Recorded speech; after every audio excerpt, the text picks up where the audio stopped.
সম্মানিত দর্শক আসসালামু আলাইকুম, কেমন আছেন সবাই? আজ আমি আপনাদের সাথে শেয়ার করব সহজভাবে কামিজ কাটিং এবং সেলাই করা। আশা করছি পুরো ভিডিওটি দেখলে সহজে আপনারা এই কামিজটি তৈরি করে নিতে পারবেন।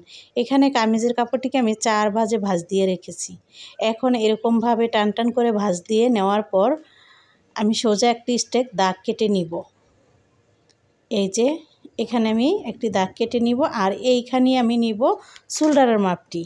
তো এইখানে নিব, এটাকে অনেকে পুটও বলে, তো যাই হোক পুট নিলাম 6 ইঞ্চি কাঁধের এইখানে। তারপর এখান থেকে আবার নিচের দিকে 6 ইঞ্চি নিতে হবে। এটা হচ্ছে আরমোলের জন্য, মানে বগলের নিচে যেটা সেটা। তারপর সোজা একটি মার্ক করে দিলাম। এইখানে আবার বডির মাপ হবে, তো যার যেরকম বডির মাপ আসে সে আন্দাজে হবে। এখন আমি ফিতাটিকে লম্বা করে ধরে কোমরের জন্য নিচ্ছি 14 ইঞ্চি নিচে, আর 20 ইঞ্চি নিচে আরও একটি মার্ক করে দিলাম। একটা হচ্ছে 6 ইঞ্চি নিচে, একটা হচ্ছে 14 ইঞ্চি নিচে, একটা হচ্ছে 20 ইঞ্চি নিচে। এইভাবে 3টা মার্ক করে নেওয়ার পর যার যেরকম ফিটিংসের মাপ আসবে সে আন্দাজে 4 ভাঁজের হিসাব দিয়ে মাপটিকে বের করে নিতে হবে। তবে আরেকটি সহজ পদ্ধতি হচ্ছে, এরকম পুরাতন জামা থেকেও আপনারা মাপটি বের করে নিতে পারবেন। তো যার জন্য বানাবেন তার জামার মাপটি এইভাবে বের করে নেবেন। এখানে আসছে বডি 40, মানে 10 আসছে, তো এখানে নিতে হবে কোমর আর হচ্ছে বডি 20, তো মানে হচ্ছে 10। তো এইখানে বডির জন্য নিতে হবে 10 ইঞ্চি, 40 বডির জন্য 10 নিতে হবে, 4 ভাঁজের হিসাবে আসে। আর আরমোলের এই রাউন্ডটিও আমি দিয়ে দিলাম। এখন কোমরের জন্য এখানে নিতে হবে 9 ইঞ্চি, 9 ইঞ্চি নিয়ে এরপর আরও 1 ইঞ্চি বাড়িয়ে নিলেই হবে। তারপর আবারও হিপের জন্য নিব 10 ইঞ্চি, 40 ইঞ্চি হিপের জন্য 10 ইঞ্চি নিয়ে আবার এক্সট্রা 1 ইঞ্চি নিব। এখন নিব নিচের যে ঘেরটা, সেই ঘেরটা নিতে হবে 14 ইঞ্চি। তার আগে লম্বাটা দেখে নিচ্ছি। এখানে লম্বা নিচ্ছে হচ্ছে 45 ইঞ্চি। তারপর এইভাবে ঘের নিচ্ছে হচ্ছে 14 ইঞ্চি। তো এইভাবে করে এখন এই দাগটিকে মিলিয়ে নিতে হবে। যেভাবে যে ফিটিংসের মাপটি দিলাম সেই দাগটি আর এক্সট্রা যে নিয়েছি সেটা সহ এইভাবে দাগটিকে মিলিয়ে নিচ্ছি। এখন নিচের রাউন্ডটাকেও আমি মার্ক করে নিলাম। তারপর হচ্ছে কেটে নেওয়ার পালা। তো এখানে গলার জন্য নিলাম 2.5 ইঞ্চি, মানে হচ্ছে খোলাভাবে হবে 5। তো এখন দেখুন আমি কেটে নিচ্ছি। যারা ভিডিওটা দেখতেছেন শেষ পর্যন্ত সেলাই সহ ভিডিওটা দেখবেন, তাহলে আপনাদের মাথাতে ঢুকবে বা আপনারা বুঝতে পারবেন, নয়তো কিন্তু কিছুই বুঝবেন না। তো এই তো আমি কেটে নিয়েছি।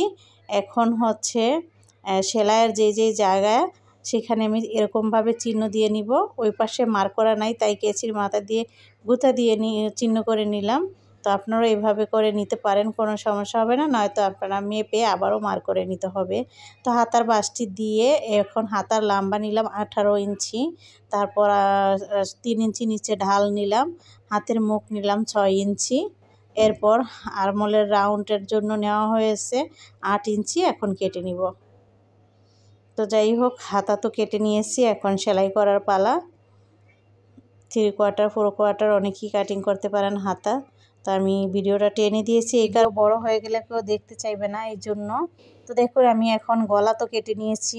2.5 ইঞ্চি গলার চওড়া নিয়েছিলাম, নামতি 7 ইঞ্চি নিয়ে এভাবে বক্রমটিকে পানগলা শেপ দিয়ে কেটে নিয়ে এখন হচ্ছে এরকমভাবে এই যে 2.5 ইঞ্চি যে কামিজের এখানে চিহ্ন দিয়েছি সেটার উপরে এভাবে রেখে চাইলে আপনারা পিন আপ করে নিতে পারেন। পিন আপ করলে আর নড়বে না। তো আমি হাত দিয়ে এভাবেই পিন আপ না করে সেলাই করতেছি, কারণ এই যে চাপ দিয়ে ধরে রেখেছি।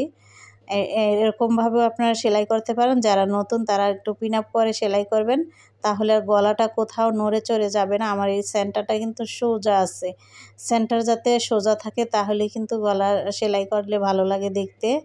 তো যাই হোক, এই তো আমি সেলাই করে ফেললাম। এখন কিছুটা কাপড় রেখে কেটে নিব। কেটে নিয়ে আমি এই উল্টিয়ে নিব কাপড়টিকে, তাহলেই কিন্তু সুন্দর একটি পান গলা শেপের গলা ফিনিশিং চলে আসবে। আর অবশ্যই এই গলা কাটিং করার পর আমি এখানে ছোট ছোট কাট বসিয়ে দিব, যাতে ফিনিশিংটা আরও সুন্দর আসে। এই জন্য দেখুন দিয়ে দিচ্ছি, তারপরে আমি উল্টিয়ে নিব।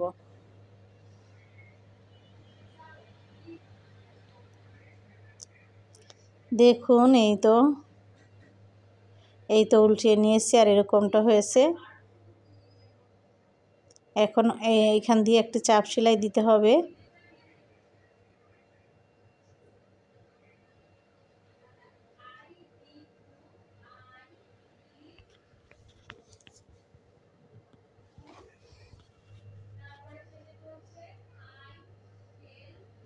চাপ সেলাই তো দিয়ে দিলাম। এখন হচ্ছে এখানে চাইলে আপনারা সুই সুতা দিয়ে সেলাই করতে পারেন, তো আমি এখানে মেশিন দিয়ে সেলাই করে নিচ্ছি গলার আগলা যে পট্টিটা সেটাও।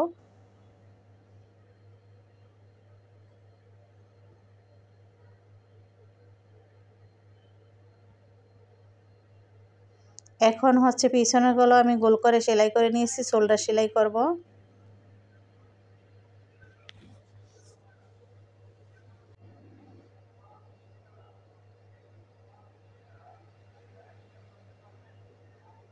এখন আবারও আমি সেলাইটা দিয়ে দিব আর ডাবল করে সেলাই দিব।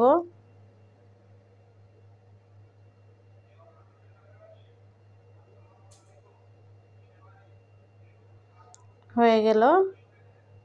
তো দেখলেন তো পিছনের গলা সামনের গলা আমি সেলাই করে নিয়েছি আর দুই সাইডও সেলাই দিয়ে দিয়েছি। এখন ফাড়ার যে অংশ সেইখানে সেলাই করব। আসলে দুই সাইড সেলাই করার সময় কোনো কারণে ভিডিওটা স্কিপ হয়েছে, তাই আমি আর সেটা শেয়ার করলাম না। তো এখন হচ্ছে ফাড়ার অংশ সেলাই করতেছি।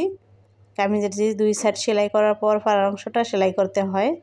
আর দেখুন এখানে এতটুকু এনে তারপর হচ্ছে কাপড়টাকে ঘুরিয়ে নিতে হবে। ঘুরিয়ে নিয়ে আবারও কাপড়টিকে ভাঁজ দিয়ে দিতে হবে। ভাঁজ দিয়ে সুন্দর মতো সেলাইটি নিচ পর্যন্ত শেষ করতে হবে।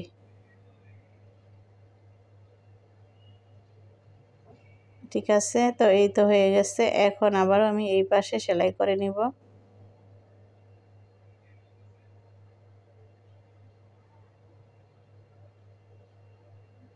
নিচের বর্ডারও আমি সেলাই করে নিয়েছি। কামিজটা এখন সেলাই করা হয়ে গেছে, তবে আনতে হবে আর পিছনের নিচের সাইডও সেলাই করতে হবে। তো এইভাবে সেলাই করে নিলাম আর মেপেও নিয়েছি ঠিকঠাক আছে কিনা। তো দেখুন এখন এই পুরো রাউন্ডটা সেলাই করলেই কিন্তু শেষ। তারপর হাতা লাগাবো। তো কামিজের সাইড সেলানোটা কিন্তু অনেক সহজ। অনেকেই কিন্তু কামিজের সাইড সেলাইতে যে অনেক সমস্যা করে ফেলেন। আপনার সুন্দর মতো আস্তে আস্তে করে ভাঁজ দিয়ে সমান করে ধরে যেটা যেই বরাবর পড়বে সেই বরাবরই কিন্তু সেলাই করতে হবে। অন্যদিকে তেষ্টা করে টানলে কিন্তু এই সাইডের কোনা একটা বড় একটা ছোট হয়ে যাবে, এরকম হবে।